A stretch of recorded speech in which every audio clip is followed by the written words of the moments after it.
현재 기분 두근두근. 뭐가 됐건 빨리 끝나는 순간이 왔으면 좋겠다는 그런 생각이 들어요.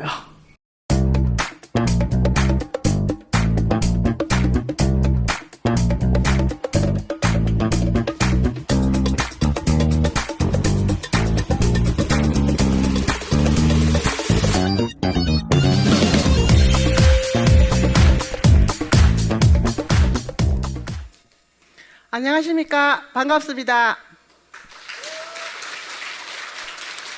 저는 현재 방어진에서 남목까지 주 3회 자전거를 타고 도시락 배달을 하고 있는 동구여성봉사단 이금주입니다. 제가 봉사를 하고 있는 동구 지역은 총 인구 대비 노인 인구 증가율이 전국에서 가장 높은 지역이라 도시락을 기다리는 어르신들이 많이 계십니다.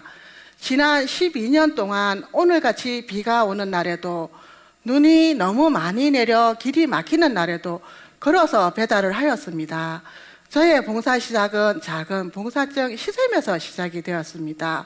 어떤 이야기 끝에 지인분이 봉사증이 있다고 자랑을 하더라고요. 10년 전에 봉사란 잘 사는 사람, 여유 있는 사람들만의 봉사라는 인식이 되는 시기라 저 또한 아이 셋을 키우는 입장에서 봉사란 사치였습니다. 더군다나 저희 봉사는 각 세대 어르신들께 점심 도시락을 가져다 드리는 거라 차량이 아니면 할 수 없는 봉사다 보니 개인 유류비를 감당하면서 하게 되었습니다. 도대체 봉사가 뭔지 뭘 해야 하는지도 모르면서 저의 봉사는 시작이 되었답니다. 아침 8시 30분 방어동에 도착을 하면 어르신은 문 앞에 도시락을 기다리고 계십니다. 밥 왔나? 네가 갖고 왔나? 어르신들의 안부를 주고받으며 세상 사는 이야기를 잠시 나누고 인사를 드리며 와 벌써 가는데 하시는 말씀을 등 뒤로 또 다른 댁을 방문합니다. 코로나로 인해 집 밖으로 못 나오시는 어르신이 잘 계시는가 싶어 문이라도 두드리며 어서 두고 가라 나는 잘 있다 하시는 말씀에 집 안에서 얼마나 답답해 하실까 하는 생각에 가슴이 아프기도 하였습니다.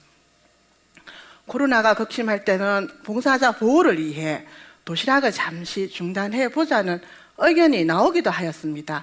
하지만 제가 고집을 좀 부렸습니다. 그래서 혼자서 방어동, 대송동, 일산동까지 5시간씩 2주 동안 도시락을 돌리고 있을 때 남편이 한마디 하더라고요. 네 코로나 걸리면 어쩌려고 그러는데 남들이 안 하면 니도 안 해야지. 도시락이 그날의 유일한 끼니인 어르신들. 코로나보다 더 무서운 건 배고픔과 외로움이라는 걸 알기에 저는 멈출 수가 없었습니다. 도시락을 받는 어르신들은 참으로 다양한 분들이 계십니다. 반갑게 맞이하여 주시는 분도 계시고 잠시 집을 비우시는 어르신도 계시고 도시락을 문 앞에 두고 가라는 분도 계셨습니다.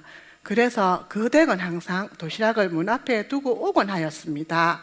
그런데 금요일 도시락이 월요일에 그대로 있는 것이 아니겠어요? 덜컥 겁이 나 행정복지관에 연락을 드리니 어르신께서 방 안에 쓰러지셔서 3일이 지난 거였습니다. 병원에서 혈압이 높아 그런 일이 발생된 거라며 다행히 생명에는 지장이 없다고 하였습니다. 저는 그날 이후 도시락을 가져다 드리며 어르신들의 안부를 좀 더 세심히 살피며 얼굴 안색을 살피는 버릇이 생겼습니다. 아무도 찾아오지 않고 누구도 관심을 가져주지 않는다면 어르신들은 어쩌면 아프고 외롭게 그렇게 계시다 안타까운 일이 생길 수도 있겠다는 생각을 하게 되었습니다.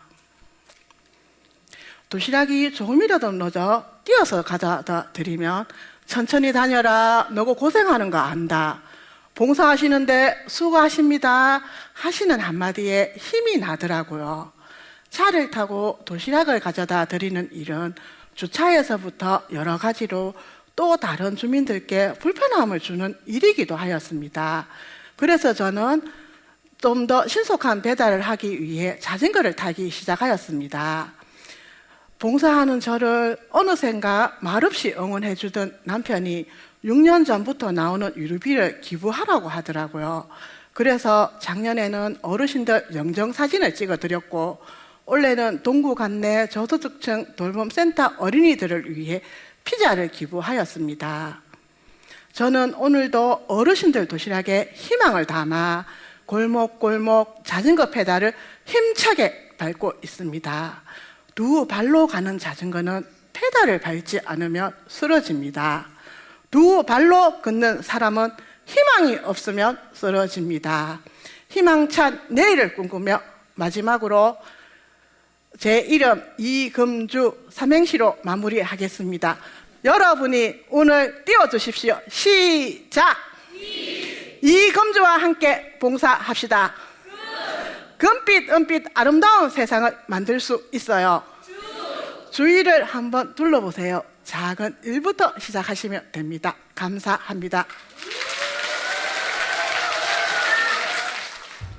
울산에서 이런 대회가 다른 지역에서 있다는 건 알고 있었는데, 울산에서 이런 대회를 열게 되어서 저에게 기회가 와서 저는 너무 기쁩니다.